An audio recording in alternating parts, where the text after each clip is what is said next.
परदेशबाट फर्किएकाहरूले चढेको हवाई जहाज वा कतै भिडभाडमा भेटेका मान्छेहरूसँग घुलमिल हुँदा कोरोना संक्रमित हुन सक्ने शंकाहरू हाम्रो मनमा उठेका छन्। त्यही डरले हाम्रो व्यवहारलाई दुर्व्यवहारको बाटोतिर डोराइरहेको त छैन। याद राख्नुहोस्, महामारीका बेला घृणा होइन, सहयोग र सद्भावको खाँचो छ। जिल्ला प्रहरी कार्यालय पर्साको सहयोगमा जनहितमा जारी सन्देश।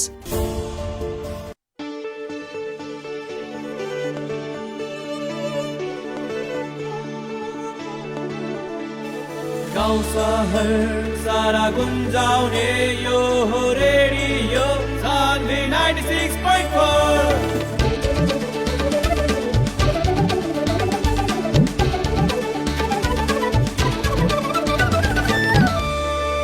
रेडियो सान्वी 96.4।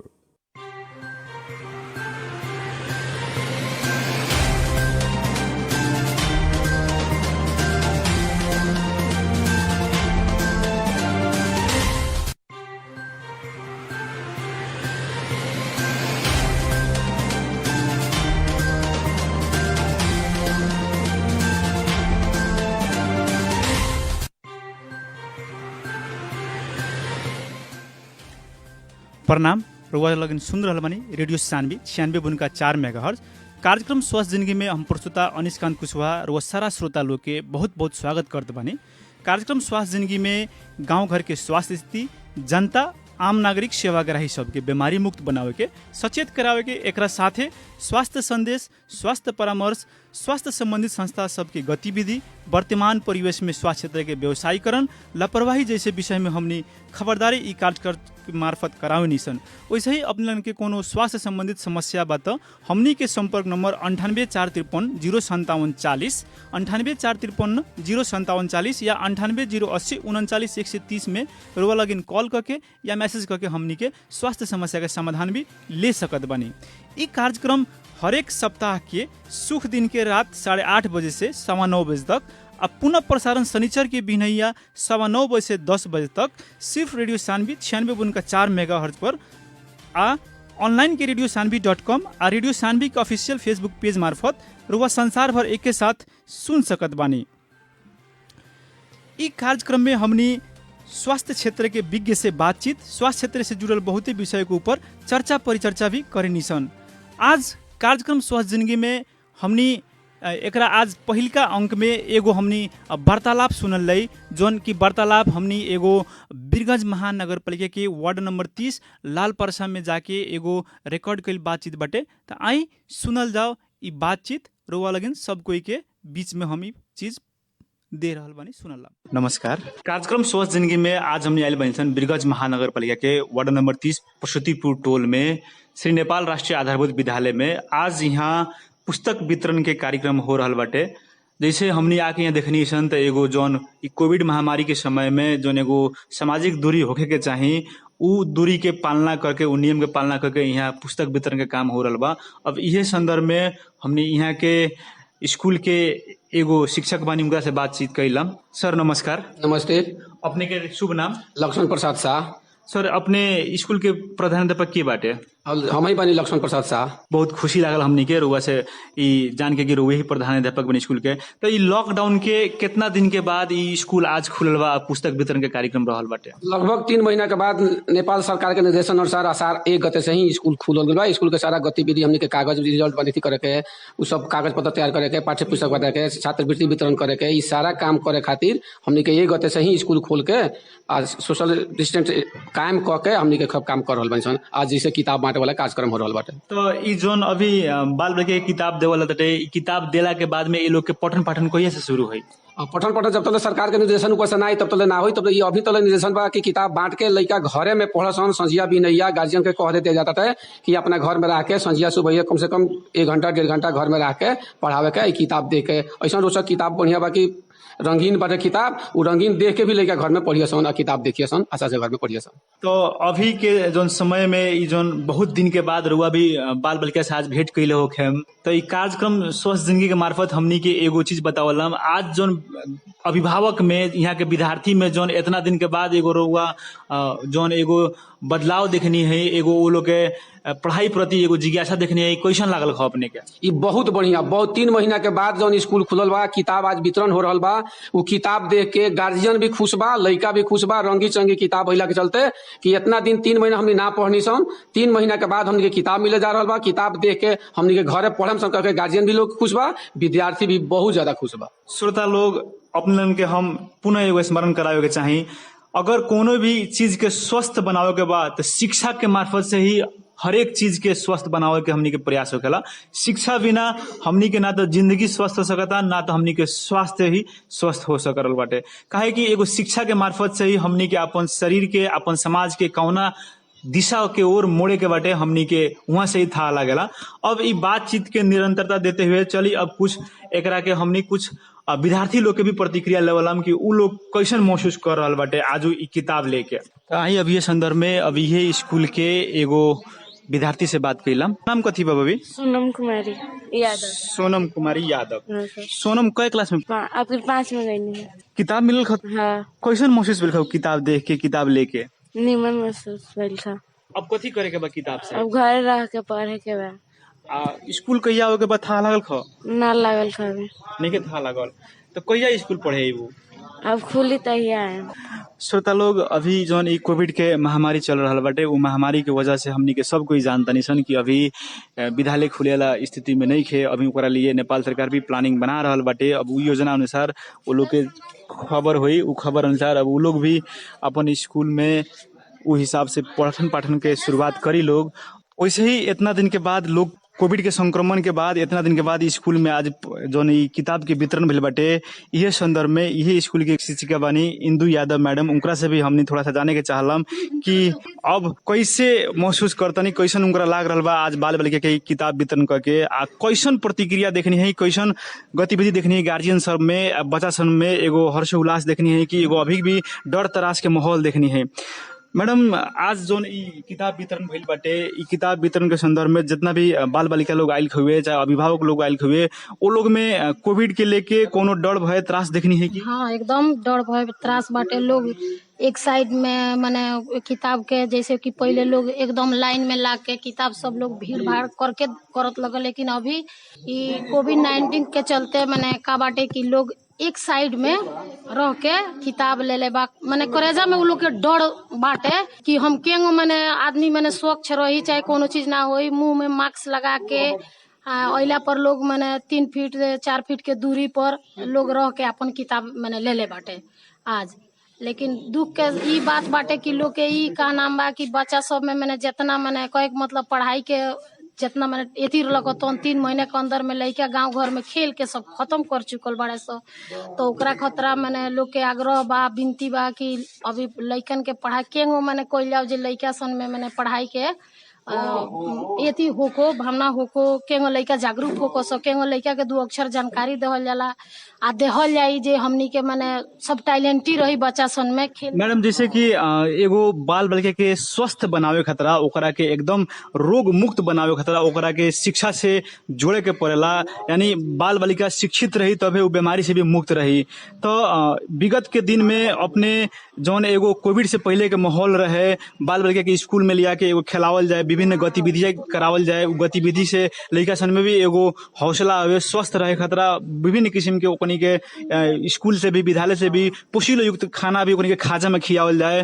तो अभी के समय जौन बाटे, अभी बाल बालिका के वो वैसन माहौल नहीं मिलत, ना तो पोषिलो खाजा के ही अभी लॉकडाउन के चलते के अवस्था भइल, ना तो पठन पाठन के वो लोग के एगो मस्तिष्क में जौन एगो मस्तिष्क वो लोग के बीमारी से एगो डाइवर्ट करे वाला एगो अवस्था रहे, वो भी नहीं है। तो अभी के समय में एगो बाल बालिका में भी एगो मेंटल एगो बोझ हो गया बा कि कहीं स्कूल आम तो बर्डन हो जाएगी, तो ई अगर बिहान के दिन में स्कूल खुली तो ई भरम के कैसे चीरे में रहुआ? ई भरम के चीरे खतरा लइकन के सबसे पहले ओकनी के सचेत करावे के पड़ी जे हमनी के लड़का के अइला के बाद में ओकर हाथ धोआ के, ओकरा के मास्क के प्रयोग करके, सैनिटाइज के प्रयोग करके 3 फीट के दूरी पर बैठावल जाई। ओकरा के माने विश्वास जतावे के पड़ी कि हमनी के केंगो कइल जाओ जे तनी के बीमारी ना होई। वो विश्वास जब तक उ लइका सन के विश्वास डर ना हटावल जाई तले लइका सन के पढ़ाई में मनोबल ना लागी। कितनो ओकरा के किस्म के हमनी के लालच दियाई तो ना लागी, जैसन डर ई बीमारी के लेके बच्चा सन में माने हो गइल बा।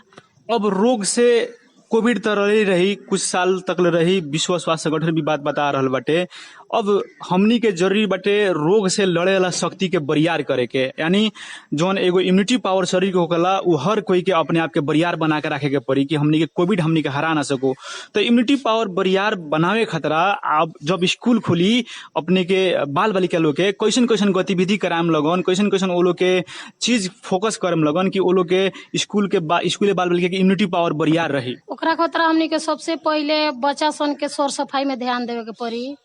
सर सफाई अगर बच्चा खूब मने नहा के कपड़ा सफा होके के चाही, हरदम ओकनी के सचेत करावे पड़ी जे साबुन पानी से पटक पटक हाथ धोए।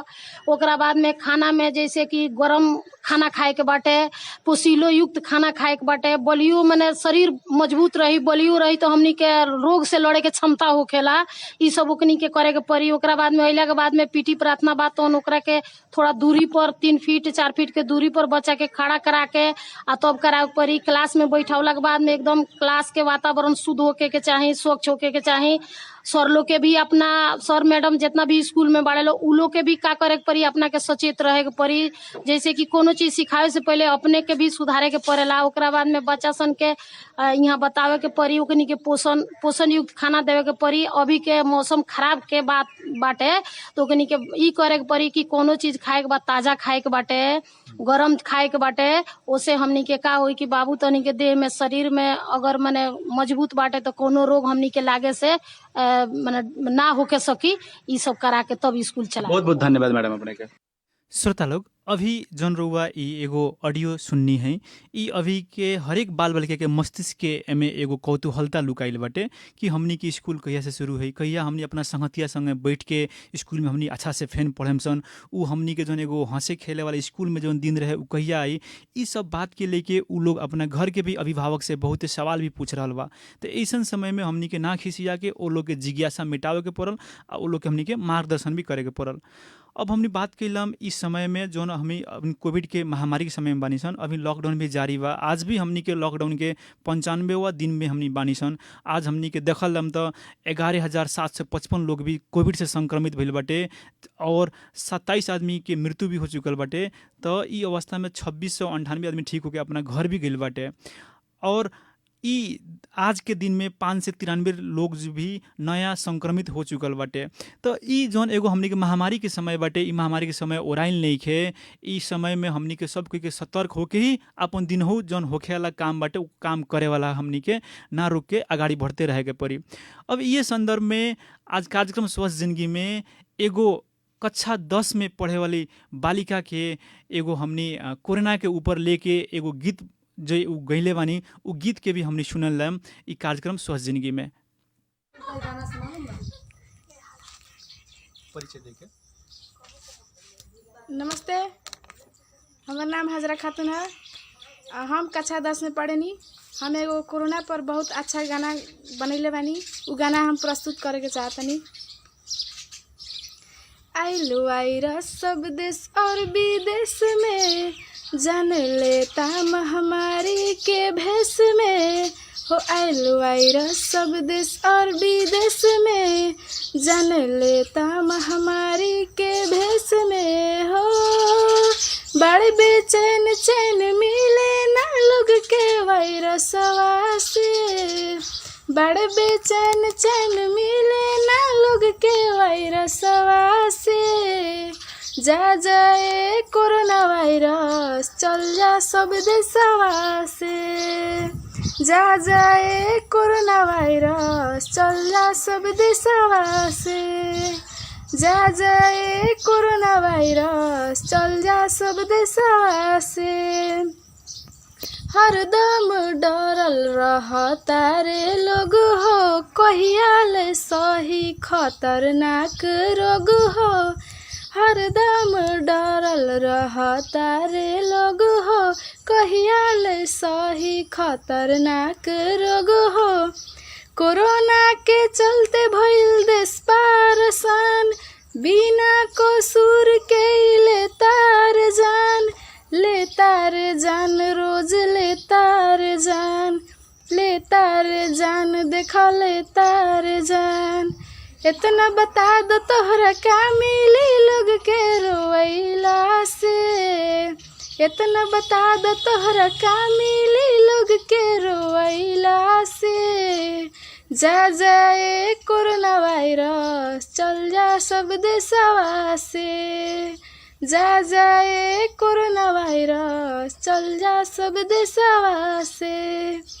ओकरे कारण स्कूल बंद भइल कॉलेज। ओकरे चक्कर में उड़े जाता सबके नॉलेज। एकरे कारण स्कूल बंद भइल कॉलेज। ओकरे चक्कर में उड़े जाता सबके नॉलेज। छाती बहुत कैल अब होख विदाई। राज अब कर तू स्वर्ग में जाई। स्वर्ग में जाई अब स्वर्ग में जाई। स्वर्ग में जाई अब स्वर्ग में जाई। बाय बाय टाटा कर अब जल्दी संसारवा से। बाय बाय टाटा कर अब जल्दी संसारवा से। जा जाए कोरोना वायरस चल जा सब देशवा से। जा जाए कोरोना वायरस चल जा सब देशवा से। आइल वायरस सब देश और विदेश में। जान लेता महामारी के भेष में हो। आइल वायरस सब देश और विदेश में। जान लेता महामारी के भेष में हो। बड़े बेचैन चैन मिले ना लोग के वायरसवा से। बड़े बेचैन चैन मिले ना लोग के वायरसवा से। जा जाए बहुत ही सुंदर रचना रख हुए। ई 10 क्लास में पढ़े वाला एगो हजरा खातून जी के कोरोना के ऊपर लेके ई गीत वहाँ के अपने आप से बनलर नहीं। ई रचना के हमनी सुननी है सनी कार्यक्रम स्वस्थ जिंदगी में। अब आई हमनी कार्यक्रम में आज के जे विशेषज्ञ बानी उनकरा से हमनी बातचीत कैलाम। आज के हमनी के कार्यक्रम स्वस्थ जिंदगी में हमनी से जुड़ल बानी छाला यौन रोग विशेषज्ञ तथा cosmetic surgeon doctor Atulesh Kumar Chaurasia. आई उनकरा का स्वागत कैलाम कार्यक्रम स्वस्थ जिंदगी में। रउआ के बहुत बहुत स्वागत बा डॉक्टर साहब। धन्यवाद, नमस्ते डॉक्टर साहब। आज भी हमनी के नेपाल देश में 95 दिन लॉकडाउन के जारी रहल बा। हालांकि पहले से कुछ लॉकडाउन खुकलो भइल बाटे, कुछ हल्का भइल बाटे, लेकिन आज भी जौन संक्रमित के दर बढ़े वाला बढ़लक हुए उ बढ़ के अभी 11,755 हो गइल बाटे। 27 आदमी की मृत्यु भी हो गइल बा। तो 2698 आदमी ठीक होकर घर भी चल गए बाटे। ऐसा समय में रउआ एगो विशेषज्ञ छाला संबंधी विशेषज्ञ डॉक्टर बानी, तो कैसन बीत रहल बा अपने के आजकल के समय? आजकल के समय अब हमार नाम मतलब पूरा वीरगंज वासी कहीं पूरा देश के कहीं पूरा संसार के कहीं एकदम टॉफी बीत रहल बाटे। पहले जैसन सहज स्थिति नहीं है। पेशेंट सबके भी बहुत डर लागला मैंने डॉक्टर के पास जाए में। हमनी के भी ऑफकोर्स अपन भी हमनी डॉक्टर ऐसा तो हमनी के कर्तव्य है, स्वास्थ्य कर्मी कर्तव्य है कि मैंने जैसे भी अपन पेशेंट के ठीक कर जाओ, अपन पेशेंट के जान बचाओ जाओ। लेकिन मन में कहीं ना कहीं डर रहेला कि मतलब एकदम सावधानी पूर्वक काम कर जाओ, कहीं हम संक्रमित ना हो जाए। हम संक्रमित हो तो हमारे घर परिवार पूरा संक्रमित हो जाए, हमारे टोला मोहल्ला पूरा संक्रमित हो जाए। लेकिन अब ये बीच में अपन प्रिकॉशन लेके जितना हो सकेला, जितना एज मच एज पॉसिबल प्रिकॉशन मैंने ले सकता नहीं सन, जितना डिस्टेंस मेंटेन कर सकता नहीं सन, वो अनुसार अपन काम कर रहा बानी सन। ओपीडी में अपन काम कर रहा बानी सन सरकारी अस्पताल में भी। अपने ही कहनी 95 दिन हो गए लॉकडाउन के। अब कितना दिन काम ना कर जाओ, अब कितना दिन हम मतलब जनता के मतलब अपन बिरामी सबके हम पीड़ित रखे सन जी। मैंने अब कोरोना से लोग बाद में मरी, यहाँ लोग के भूखे मरे के अवस्था, लोग हार्ट डिजीज से, लोग के दोसर और भी हालांकि और भी बिना तरह तरह के बीमारी से और भी कोरोना के अलावा बहुत किस्म की बीमारी बाटे। ब्लड प्रेशर, डायबिटीज, हालांकि विभिन्न इन्फेक्शन सब, दाग, खाज, खुजली सब इस सब के एगो कोरोना के बहाना में केकरो इलाज ना चल जाए, ये भी अच्छा बात ना भइल। तो यही में अब प्रिकॉशन लेके अपन लिमिटेड पेशेंट, लिमिटेड स्रोत साधन के हिसाब से अपन आदमी काम कर रहा बा। डॉक्टर साहब, जैसे कि सब कोई अभी कोविड के महामारी के समय में बाटे और वो जैसे कहनी है कि कितना दिन तक ले लोग आखिर डर त्रास में रही, आखिर हमनी के सावधान होके ई कोरोना के हमनी के हराही के पड़ी, एक साथ साथे अपन दिनचर्या भी काम भी आगाड़ी बढ़ावे के पड़ी। तो डॉक्टर साहब, जैसे कि अब कोरोना नया बीमारी बा, बहुत ऐसन का बात बा, एकरा ऊपर रिसर्च भी नहीं के भइल, तथ्य भी आगाड़ी साबित नहीं के भइल। तो रुआ एगो छाला यौन रोग विशेषज्ञ के रूप में, कॉस्मेटिक सर्जन के रूप में प्रख्यात बानी, तो रुआ से हमने ये चीज भी जाने के चाहता निसन कि कोविड-19 के चलते छाला में कोनो असर वैसन लोकल के कोनो तथ्य सब बाहर आइल बा कि ना? ना, अभी कोविड-19 के चलते डायरेक्ट मैंने जैसे एकदम छाला में ही मैंने पहले कोनो असर आजे वैसन अभी तक ले कोनो मैंने तथ्य सब पुष्टि नहीं के भाई। जैसे मान ली कि केकरो कोविड लाग गई आ ओकरा में छाला के एलर्जी भी मान ली कि मिल गई, तो हो सकता ओकरा एलर्जी के समस्या ओकरा पहले से होई, वो आदमी के दांत खाज के समस्या पहले से हुई, छाला के और कोनो बीमारी पहले से हुई, या कोविड लगला के कुछ दिन के बाद में कोरोना संक्रमित होगा बाद में हो गई।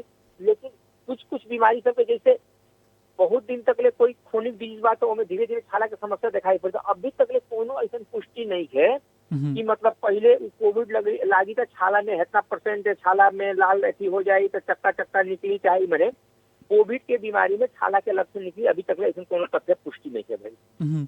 डॉक्टर साहब, अब रुआ से हमने एगो और भी जिज्ञासा रखे के चाहम सन, जैसे कि सब कोई जानेला कि आँख के काम देखे के होखेला, कान के काम सुने के होखेला, तो मुंह के काम जीभ के काम बोले वाले के सहयोग होखेला, दांत के काम खाए के काम होखेला, यानी हर एक जितना भी अंग बड़ा सन हर अंग के सब कोई ई काम जान रहल बाटे। लेकिन रुआ एगो छाला रोग के विशेषज्ञ बानी, तो रुआ से आज डॉक्टर अतुलेश कुमार चौरसिया से हमनी से ई जानला से और भी अच्छा रही कि शरीर में छाला के काम कथी हुए। छाला के सबसे इम्पोर्टेंट काम है, अगर कभी कभी कोई सुन ले बॉन्ड के मतलब मैं आग पे आदमी जल गई छाला सब चल गई, अगर हमने 20 से 30% बॉन्ड हो गई माने हमने के छाला ऊपर के छाला के परत उधर गई तो वो आदमी के एकदम बचनाई एकदम बहुत ही ज्यादा मुश्किल हो जाए। छाला के काम का है कि मान ली कि हमने के देह में छाला ना रही तो हमने के रूप कैसन लौकी, तो सबसे पहला बात एक सौंदर्य बढ़ावे नंबर 1 एगो बैरियर फंक्शन कहल जाला हमने के छाला के रूप में, माने छाला के फंक्शन में एगो बैरियर फंक्शन मतलब भीतर के हमने के जितना फ्लूइड बाटे, इलेक्ट्रोलाइट्स बाटे, सोडियम पोटासियम ब्लड हमने के इस सब के बाहर ना आवे दी, अब बाहर के जितना भी बैक्टीरिया फंगस एने ओने बाटे तो वो हमने के छाला में आके टकरा के वो ओरिजिन तक ले रुक जाए, हमने के छाला के इम्यूनिटी ओकरा नष्ट कर दी। डॉक्टर साहब, अभी एगो कोनो श्रोता आइल बानी, उनकरा से हमनी बातचीत कर लवलम। नमस्कार। जी नमस्कार। कहाँ से की बोल रहल बानी? जी हम रानीघाट से राम प्रवेश कुमार बोल रहल बानी। राम प्रवेश जी, आज हमनी के कार्यक्रम स्वस्थ जिंदगी में बानी छाला यौन रोग विशेषज्ञ तथा cosmetic surgeon doctor Atulesh Kumar Chaurasia, अपन जिज्ञासा राखी डॉक्टर साहब से। हेलो डॉक्टर साहब, प्रणाम डॉक्टर साहब। हाँ प्रणाम प्रणाम, बोलो जाओ। हेलो जी बोली। हेलो हम सुन रहल बानी, बोली। डॉक्टर साहब जी नहीं के बोलत? बोल रहल बानी डॉक्टर साहब, बोल रहल बानी, हम सुन रहल बानी, बस प्रश्न रखिए अपन। जी प्रणाम रुआ के डॉक्टर साहब, प्रणाम कर रहल बानी, रुआ बोली। जी हमार एड़ी के दर्द बा जानिए। तो एड़ी के दर्द के काफी दवाई चाहिए ना टेस्ट पर। तो कर कोनो उपाय बताइए रुआ लोग। अपने कथी के दर्द बाटे और ही कुछ अपने के समस्या बा कि खाली एड़ी के ही दर्द बा? अपने के एड़ी के दर्द मतलब कार्यक्रम सुनते रही, अपने के जवाब दे रहा बानी डॉक्टर साहब।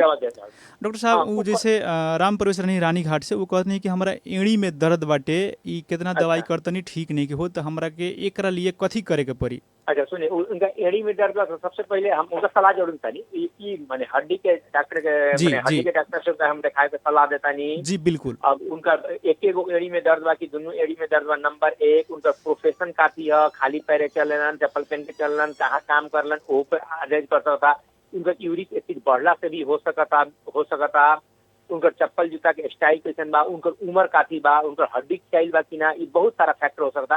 वैसे तो हम हड्डी के डॉक्टर ना है, हम उनका एक कोई सलाह देता नहीं, वो रानीघाट से बोलता रहा, वीरगंज में अवेलेबल बा, तो वीरगंज में हमने के इतना प्रख्यात अस्पताल बा नारायणी अस्पताल में आवे के हड्डी विभाग के 7 नंबर कोठा के एगो पुर्जी लेवे के, हमने के नारायणी अस्पताल में 1 से 1 दक्ष विज्ञ सब मैंने हड्डी के डॉक्टर लोग 7-8 आदमी हड्डी के डॉक्टर लोग बाटे उनका आके नारायणी अस्पताल में एक बार हड्डी के डॉक्टर से एक बार कंसल्ट करके हम ये उनका सलाह देते। बिल्कुल राम प्रवेश जी के जिज्ञासा जौन है उ जिज्ञासा मिटल है उनका एगो अभी नारायणी अस्पताल में जाके हड्डी विशेषज्ञ के डॉक्टर साहब के भी देखावे के हमनी के डॉक्टर साहब कहनी है।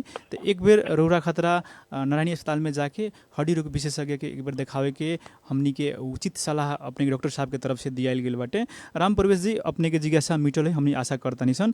डॉक्टर साहब जैसे हमनी बातचीत करतनी सन कि छाला के काम जोन बैक्टीरिया वायरस के बैरियर के काम भी ई करेला रुआ कहत रहे बैरियर के काम करी भीतर के फ्लूइड सब बाहर ना जाए माने भीतर के चीज बाहर ना जाएगी बाहर के माने जन कीटाणु दुनिया जहां जन ई बाटे ई प्रवेश के ई भीतर ना आएगी। एगो कॉस्मेटिक अपने ये एगो प्रोप में होइए गेल हमनी के जैसे कल्चर सहित देह में छाला नहीं है। कभी अगर अपना जिंदगी में कोनो मौका मिलल हो तो अपने कोई जरल आदमी के ऐसे आदमी के देखले होके तो वो आदमी कितना बदरंगा कितना बदसूरत लागत है छाला बिना। तो एगो अब ऊपर से छाला में जो एगो रंग आवेला एगो मेलानोसाइट सेल होला वो हमनी के रंग प्रदान करला ऐसे सौंदर्यता बढ़ावेला। छाला के हमनी के बहुत सारा हमनी के शरीर के इम्यूनिटी सिस्टम के कंट्रोल करला टेम्परेचर के रेगुलेट करला। जैसे छाला जैसे उधर गई तो हमनी के फिर अचानक एकदम हाई ग्रेड फीवर हो जाए तो हमनी के बॉडी के टेम्परेचर रेगुलेट करेला। तो छाला के हमनी के जैसे आदमी हार्ट फेलियर होला किडनी रेनल फेलियर होला हमनी सुनले होके अगर छाला जो दिन फेलियर हो जाए तो patient will die within a few minute. अगर हमनी के छाला काम ना करी छाला के फंक्शन पूरा शरीर के मोर देन 20% 30% छाला अगर फंक्शन करना ही बंद कर जाए तब आदमी के बचना ही बहुत ही ज्यादा मुश्किल हो जाए। ऐसे छाला के बहुत ही बड़ा योगदान बा हमनी के शरीर में हमनी के जिंदा रहेला हमनी के बॉडी के फूड सब मेंटेन करेला। जी श्रोता लोग बहुत ही महत्वपूर्ण बात सब बतनी डॉक्टर साहब छाला के विषय में लेके छाला के काम कथी हमनी के शरीर में। अब डॉक्टर साहब से हमनी कार्यक्रम स्वस्थ जिंदगी में ये चीज़ जाने के चाहम सन कि लॉकडाउन के अवधि भर डॉक्टर साहब रउआ तो एगो कार्यरत रहनी है अपन एगो जौन सेवा के रलक हुए सेवा के रउआ निरंतर प्रवाह करत आयल बनी रउआ कहियो रुकले नहीं की। तो ये लॉकडाउन के अवधि भर आई गर्मी के मौसम में जौन अभी चल रहा बा इस समय में कैसन बीमारी सब छाला के देखा पड़ रहा बड़ा सन अभी नहीं कुछ छाला के बीमारी जो 80% रोगी होला छाला के तो वो एगो नॉर्मल एगो छाला के रोगी हो गए। आ सबसे पहले छाला हमनी के शरीर के सबसे बड़का अंग हवे। हमनी के बॉडी वेट मानी कि अगर हम 100 किलो के कोई आदमी बाटे तो 16 से 20 किलो के वेट अगर छाले के वेट रहेला। तो छाला हमनी के पूरा शरीर के सर से लेके पांव तक माने मूड़ी एड़ी से चोटी तक माने छाला ढकले रहेला। तो छाला के हर आदमी के कोई ना कोई प्रकार के प्रॉब्लम हम छाला के डॉक्टर से इवन हमरो कोई ना कोई प्रॉब्लम है कहे कि मतलब छाला में एगो तीर आयल एगो प्रॉब्लम है मुंह में एगो छाई आ गई एगो प्रॉब्लम है कहीं माने खुजली लूतो आ गई ये एगो प्रॉब्लम। तो अभी के सीजन में जब अभी हॉट ह्यूमिड क्लाइमेट बा कभी तुरंत बरसात तुरंत एकदम फिर घाम उगले तुरंत उमस उठा के तुरंत गर्मी तुरंत ऐसा समय में आ लॉकडाउन की स्थिति में अभी कैसे एगो समस्या हम देखनी है। लॉकडाउन में शुरू में बहुत टाइट लगा था बहुत पेशेंट लोग चाह के भी ना आ सकते लोग सर्राही से रोड से आए आज के बीच में बहुत मुश्किल है गाड़ी उड़ी नहीं चलो सब के लगे अपन निजी सवारी सवारी साधन ना होला। तो ऐसा गर्मी उमस के समय में एगो लूतो आ सबसे बड़का जो हमने अपना भोजपुरी भाषा में बिनाए कंडीशन फंगल इन्फेक्शन डर्माटोफाइटिक इन्फेक्शन का कहा जाला मैंने दांत बिनाए एगो ई समस्या बाटे। ई कष्ट के कड़कड़ुआ घाम में अभी खेती पाती के समय बा तो एलर्जी अब एलर्जी कहे मतलब बहुत भेद टर्म बहुत किस्म के एलर्जी होला। और खर पतई छोटा इंसान गोबर पानी काम करता इंसान रोपनी सोनी काम करता है ऊपर से उससे एलर्जी घाम के एलर्जी मेडिकल टर्म में TLE पॉलीमर्फिक लाइट इरेक्शन कहा जाला। घाम के एलर्जी अभी के समय में मच्छर टच्छर काटलक ओकर एलर्जी एकदम शरीर लाल लाल होकर चक्का चक्का हो जाके और मच्छर ही ना और भी बहुत किस्म के कीटाणु सब रहेला। और एगो मिलियरिया मेडिकल टर्म है जो हमने अपना भोजपुरी भाषा में घमौरी कहेंगे घमौरी। तो ऐसा ऊपर से अभी बरसात के समय में हमने किसान साथी लोग खेती बाती के काम करने के पड़ल। अब हमने के जैसा भी उतना स्टैंडर्ड उतना सब अभी आदमी भी उतना अवेयरनेस उतना जागरूक नहीं है बल्कि एकदम गम बूट लगा के पानी में जाए में ना।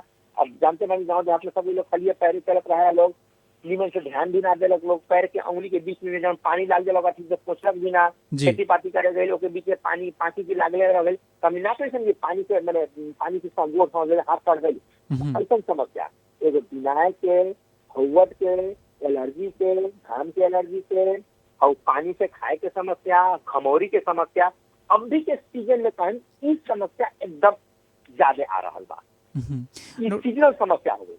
आज जैसे बड़े के समस्या तो उम्र पर बड़े निकलेला, कोनो सीजन में लगभग अपने के ही मिली। माने छाई की समस्या भी कोनो सीजन में अपने के मिली। कुछ समस्या सालों भर अपने के मिली। ई तो नहीं खाज खुजली दिनाय जब भी गर्मी में बहुत ज्यादा हो, जाड़ के दिन में अगर इलाज नहीं करे तो ठीक तो ना हो, लेकिन कुछ हद तक कम जरूर हो जाला। डॉक्टर साहब, जैसे छाला रोग के विषय में अगर कोई के एकदम में प्रख्यात नाम आवला तो उनमें डॉक्टर अतुलेश कुमार चौरसिया के नाम अग्रपंथी में रहेला। सारा लोग अपने के एगो दक्षता विशेषज्ञता के भी जान रहल बाटे। तो ई कार्यक्रम के मार्फत से जितना भी रुआ समस्या बतेनी है एगो एकदम यथार्थ बात बतेनी है। अब रुआ से हमनी थोड़ा सा एगो जौन ई सबसे ज़्यादा जौन समस्या आजकल जौन दिनाय के हमनी के भोजपुरी भाषा में दिनाय के जौन समस्या बाटे, ई रुआ से हमनी ई चीज़ आज जाने के चाहम सन कि हमनी से भी कार्यक्रम में रौरा के लेके जो आज के कार्यक्रम में हमनी के अतुलेश चौरसिया बानी तो कौन टॉपिक पर बात कैले तो बहुते लोग के सलाह आयल हुए कि दिनाव के ऊपर पूछ दिया तो बहुते अच्छा रहित। तो ई गर्मी में सबसे पहले तो दिनाव कथी है, आई गर्मी में ही काहे ज्यादा होला रौरा से हमनी के ये जिज्ञासा रही। दिनाव ई फंगल इन्फेक्शन है, फंगल। अब नेपाली में का कहल जाए ढूसी लायक ना कहल जाला जी। अगर माने रवा माने अब उस शरीर में एक प्रकार से ढूसी लायक हो, जितना ज्यादा गर्मी और पसीना हुई उतना ज्यादा दिनाय। दिनाय चिन्हे के तरीका यूजुअली दिनाय जब फैलते चाहिए तो मुंह में, देह में, हाथ में कहीं भी आ सकता, लेकिन सबसे पहले यूजुअली 90% आदमी की शुरुआत कहाँ से हुई? स्कार्फ से हुई। जौन जगह में पसीना, जैसे हमने के मुंह पर तना देर पसीना भेल तना देर में हवा लागत रहेला। आ जौन हमने पैंट पहनी एक बार पेड़ से अपन तैयार होके पर स्कूल कॉलेज ऑफिस में जब चल जाए सन तो उ स्कार्फ हमेशा उस जगह पर पसीना हमेशा होत रही, तो वहाँ पर हमेशा दांत दिनाय की शुरुआत वही जनते हुई। अब वहाँ से हमने वहाँ सांस में हवा ले निकल, कभी मुंह में हवा निकल, कभी देह में हवा निकल, तो यही करते करते शरीर के और भी भाग में फैलते चल गए। तो और दिनाय के बारे में एक बात हम और ही काफी बताया था कि हमने के मतलब समाज में क्वेश्चन बांटे कि छाला में कोई भी बीमारी होते मतलब मछली नहीं के खाए के, भंटा नहीं के खाए के, अंडा नहीं के खाए के, कोहरा नहीं के खाए के, दही नहीं के खाए, 5-7 तक आदमी सब पहले ही से मालूम रहा, पहले ही से लिस्ट लोग बना दी कि हई खाए कि ना। सबसे पहले दिनाय खातिर एकदम सब चीज खाए के बाटे। अगर पर्टिकुलर अपने के शुगर में के हेने नहीं के तो आम आलूची से या कोहरा से या भंटा से कोनो मतलब नहीं है। गर्मी और पसीना से होला। देखिए हमनी के देश में हर आदमी एसी या दुनिया के यहाँ एफोर्ड तो नहीं कर सकत। मैंने एगो निम्न तबका के लोग सब, मजदूर लेवल के लोग सब एक रूम में 5 आदमी 7 में ठहर निशान अवेयरनेस के कमी से या आर्थिक स्थिति के कमी से घर में एगो चाहे 2 तौलिया बा, एगो साबुन बाटे, घर भर के सब लोग उहे साबुन से नहैलक, उहे तौलिया से एक तौलिया से पारा पारी आदमी देह पोंछ लेलक। बिल्कुल डॉक्टर साहब। सर सफाई में आदमी मेंटेन ना कर सकलक। अब गरीबी के कारण से कहीं कभी बहुत सारा में फैक्टर बाटे हमनी के मैंने चेतना महिला से वो कारण से हुई। रोज ना नहीं निशान, कपड़ा भीतर कपड़ा डेली चेंज ना कहीं निशान, तो बरसात में हम चलता निशान कपड़ा ऊपर भीज गए तो वो भिजला है कटू भुजला है कपड़ा पहन के सांस तक बैठ गई निशान। से एकदम दिनाय एकदम जल्दी फैल जाला। डॉक्टर साहब, अब हमनी के दिनाव से बचे खातिर जौन शुरू के अवस्था में कैसन सावधानी ले हमसन हमनी बच सकत बानी सन, एकरा बारे में भी थोड़ा सा बता देवला। सबसे पहले जौन हमने के आजकल के यंग जनरेशन लोग एकदम ज्यादा टाइट कपड़ा पहने लोग, एकदम जीन्स कटल। तो हम एगो ये टाइम जो हमने एगो 2 नंबर प्रदेश के एकदम गर्मी जाके हम आदमी हमने मुस्तांग मनांग जिला के आदमी ना है। मुस्तांग मनांग जिला में गर्मी के दिन में चाहे जाड़ा के दिन में मानी उतना असर नहीं पड़ दिन आए थे, लेकिन हमने की जगह में एकदम दिन आए थे असर पड़ी। तो कोई हम एकदम एगो कहें कि सबसे पहले एवरीडे डेली बात, डेली नहाए के बाटे, हाइजीन शुड बी मेंटेन, एकदम सर सफाई कट्टू सट्टू बदले के बने एकदम ये थी। और लुगा सूती के कपड़ा एकदम ढीला कपड़ा, पैंटे पहनतानी एकदम आज अंडरवियर भी अंडर गारमेंट्स भी पहनतानी एकदम सूती के सियावल टाइप के, एकदम हाफ पैंट टाइप के कट्टू, पैंट भी एकदम पैजामा टाइप के एकदम पतला, जितना हो सके वेंटिलेटेड कपड़ा, डेली बात, एकदम दिन भर घूमते घूमते जाता नहीं आओ टेंशन एने ओने साइकिल से मोटरसाइकिल से एकदम चलता नहीं पसीना कहाँ के जाके एकदम अच्छा से नहाली और ऊपर से एकदम गेम कट्टू टाइप के पैजामा टाइप के कपड़ा पहनी। हमने इतना से भी, लेकिन अब आजकल के लड़का को हमने जितना कहती जींस ना पहने के एकदम अभी गर्मी के दिन में, कंटिन्यू गर्मी के दिन में कितने से हमने दिनाय में 50% से ज्यादा अपना के बचा सकता नहीं जी। अब वही के पुलिस और आर्मी के दिनाय जल्दी ना छूटे के एगो मेन कारण कथी है कि उ लोग के ड्रेस एकदम मोट मोट रहेला। आ दोसर बात, ऊपर से बेल्ट, कमर पर खूब बेल्ट कसी लोग, नीचा से बूट कसी लोग, आ उमे ऑक्सीजन, उमे हवा जल्दी जाए के भीतर में एथिए ना रही। तो वही से उ लोग के दवाई जब तक लेते हो ना तब पहले देने हुआ कुछ, ऊपर से उ लोग के ड्यूटी कहाँ, तो एकदम रोड पर, चाहे पानी पड़ रहा बा, चाहे आंदोलन हो रहा बा, चाहे गर्मी बाटे, उ मने ड्यूटी ना करे ऊपर, उ सिस्टम उ लोग में नहीं है, एकदम मने स्ट्रिक्टली उ लोग के ड्यूटी करे के पड़ला। तो वही से पुलिस आर्मी में जल्दी बिना ना छूटेला। तो बिना ना छूटे के मेन कारण पर थी उ लोग के हमने एडवाइस करे सिस्टम में बस उ लोग ठीक बा अपन ओके कहेला लोग, लेकिन उ लोग उतना मेंटेन करिए नहीं सकत। और उ लोग सिस्टम में बैठे लोग रोड पर ड्यूटी ना करे लोग, तो फिर हमने कहीं सुरक्षित रहे इंसान जी। कहे मतलब तो कहे के मतलब हमारे एगो तात्पर्य कथी थी, गर्मी बाटे जो मिले एज मच एज पॉसिबल। अब कितना संभव बा, हमने कैसन जगह में रहता है सर, हमने के जो रूम बा वेंटिलेटेड बा कि ना, कितना भी फैक्ट्री में काम करे वाला लोग बाटे, जैसे अब कोनो स्टील फैक्ट्री में काम करता, छड़ फैक्ट्री में काम करता, कोनो डॉक्टर हामी जहाँ काम करछौ, काम करे जगह नहीं एकदम 40 डिग्री 50 डिग्री जहाँ लोहा के थी तपेला उसन जगह में काम करा, वहाँ 40-50 डिग्री पे प्लस टेम्परेचर रहेला। तब उसमें 12-12 घंटा ड्यूटी, 8-8 घंटा ड्यूटी, तो वहाँ पर 24 घंटा एकदम हमेशा पसीने पसीने उ लोग के होत रहेला।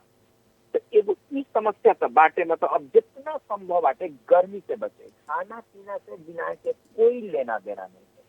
खाना पीना जो हम अपना मन से भंटा मछली एने ओने छोड़ देन सन, खाना से कोई लेना देना, हाइजीन मेंटेन, एवरीडे बात, अपन तौलिया, अपन साबुन, अपन सब चीज एकदम अलग। एगो ये बता दें कि कोई भी एंटी फंगल पाउडर अगर वैसा कोई गर्मी जगह में जाता काम करे, और रोड में ड्यूटी बा, और गर्मी जगह में ड्यूटी बा, कितना के दुकानें हो, मतलब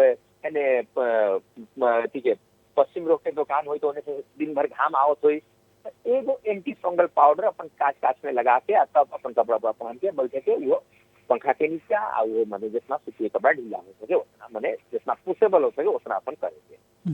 डॉक्टर साहब, जैसे हमने के कार्यक्रम स्वस्थ जिंदगी लाखों श्रोता लोग सुन रहल बाटे, ई कार्यक्रम के नियमित जे श्रोता लोग बाटे उ लोग के भी एगो जिज्ञासा पहले से भी रहल बाटे कि डॉक्टर अख्तुलेश चौरसिया जी बानी, वहाँ के एगो कॉस्मेटिक सर्जन भी हैं, तो उनकरा से हमनी के एगो जिज्ञासा भी रख देवे के पड़ल, जैसे कि बहुते लोग में आजकल नया पुस्ता में भी चाहे महिला लोग में भी बाल झड़े के समय से पहले ही बाल झड़े के, केस पाक जाए की भी समस्या दिखाई दे रहा बाटे।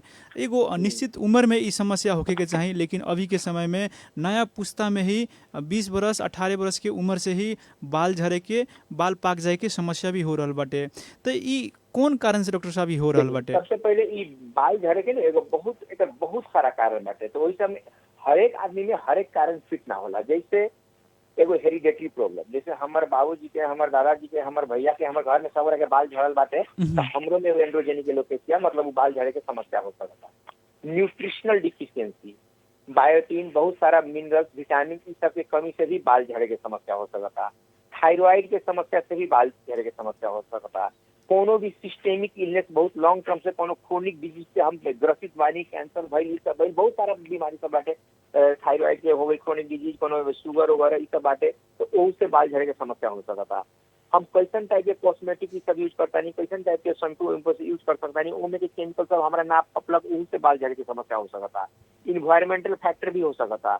जो न्यूट्रिशनल डिफिशियंसी सब बताइए तो मैंने जैसे आजकल के समय में हम सब बड़ा खाद करके उगावल खाना खाता नहीं, बहुत सारा फैक्टर बाटे। अब जब की मैंने एक कार्यक्रम में हम मीटिंग काम कर सकत, मैंने नहीं कर सकत, बिल्कुल। तो हम एगो ये जान कि अगर बाल झड़े के जो समस्या बाटे, अगर वैसे समस्या आवता तो हम अपने के रेडियो मार्फत सबके कह रहे बानी, एने ओने जाए कोई जरूरत नहीं के, हमनी के नारायणी अस्पताल में आवे के, एक बार हमनी से मिले के, हमनी के दिखावे के, हमनी स्पेशलिस्ट होकर कोनो सलाह देन सन, सुझाव देन सन, वो एकदम उपयुक्त सलाह सुझाव देन सन। कहीं ना कहीं हमने मैंने रोग के जड़ तक ले पहुंचे कोशिश करें सन। जैसे एगो बाल झड़ के समस्या कहें कोई चीज से ना झड़ेला, ऊपर एज फैक्टर काफी है, उनका इससे पहले और कोनो बीमारी बा कि ना, फैक्टर काफी है, उनका खान पीन के समस्या कैसन बा, उनका और घर में और केकरो बाल झड़ल बा कि ना, बहुत सारा फैक्टर बाटे। तो यही से हम इतने सलाह दे सकता नहीं कि क्वेश्चन टाइप के समस्या बाटे। बाल झड़ना एगो कॉस्मेटिक समस्या आवे, बाल हमारे पूरा एकदम काला घना रहे तो बहुत सुंदर लोग हैं, आतंका पूरा झड़ गए रहे तो आदमी एकदम एजेड एकदम ऐसी लोग की ऊपर से मैंने ईसन समुदाय की समस्या बाटे, तो एक बार अवश्य हमने से भेटे के। डॉक्टर साहब, अब हमने कार्यक्रम स्वस्थ जिंदगी में अंतिम समय में आगल बनी सन। अंत में रेडियो सानवी सुन रहल संपूर्ण श्रोता लोग के रुआ कौन संदेश देवे के चाहे? हम एक बहुत सटीक संदेश देवे के चाहतानी। हमने अभी तक ले हमार मतलब हम डर्माटोलॉजिस्ट हमार MD पास पहले हमरा लगभग 13 बरिस प्लस हो गई। इतना दिन से मैंने काम कर रहा बानी। हमनी के सबसे मेन समस्या 90% लोग में हम काफी समस्या देखले बानी। जितना समस्या लोग के रहेला ना, उससे बेसी लोग ओकरा उपटा लेवेला, ओकरा बना लेवेला। जैसे केकरो दाद हो गई, तो एगो दाद हो गई न, तो 95% लोग सब डायरेक्ट हमनी के लगे कोई ना आवेला।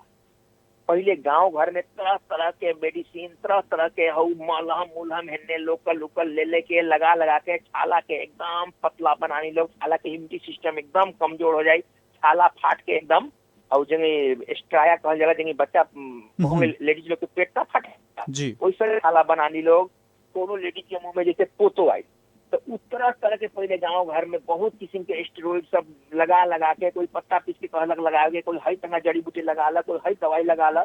तो हमने के लगे सबसे मेन समस्या काफी बाकी 90 से 95% लोग सब पहले अपन सारा इलाज करके ऊपर से जब सारा चीज बिगड़ जाये तब हमने के लगे चल दी लोग। इवन लेडीज लोग के ऐसा हो गई 18-20 वर्ष के लड़की रही, कैसा है 2 बरिस हई लगई ऐसा हो गई। इस तरीके के देखा आया बा तुरंत का इलाज हुई था। तो हालांकि में ऐसा ना होला, बुखार रहा कि अपने का एगो टैबलेट दे, आधा घंटा में बुखार घट जाये, ये ना हुई। हालांकि में जब भी हम कोनो दवाई के शुरुआत में 3 से 6 महीना, 1.5 महीना, 2 महीना, 3 महीना लागी में असर देखा। तो हम एक सलाह काफी देवे के चाहता नहीं। हमरा लगे केकरो लगे फलना के लगे जाए, हम कभी भी नहीं कर बीरगंज बारी करना रहे, अस्पताल में आइए, सरकारी में आइए, कोई प्राइवेट क्लिनिक एने ओने जाए के जरूरत नहीं है।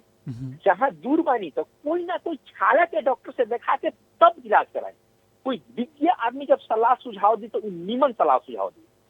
हमने अब जो गाँव घर में कोनो मलहम मिल गई लगा ले, वो लगाते बिगाड़ के अइला पर से ओकरा बनावे में जितना मुश्किल होला, तो एगो सिंपल एगो रोग के इलाज करे में बहुत आसान होला। हम एक सलाह देता नहीं कि अपना मन से अपन ट्रीटमेंट कुछ मत करी, आई एगो विज्ञ के लगे आई, सलाह सुझाव ली। हमने के नारायणी अस्पताल बाटे, सरकारी अस्पताल हवे, एकदम सरकार के अनुसार से इलाज हुई, एकदम स्टैंडर्ड के इलाज।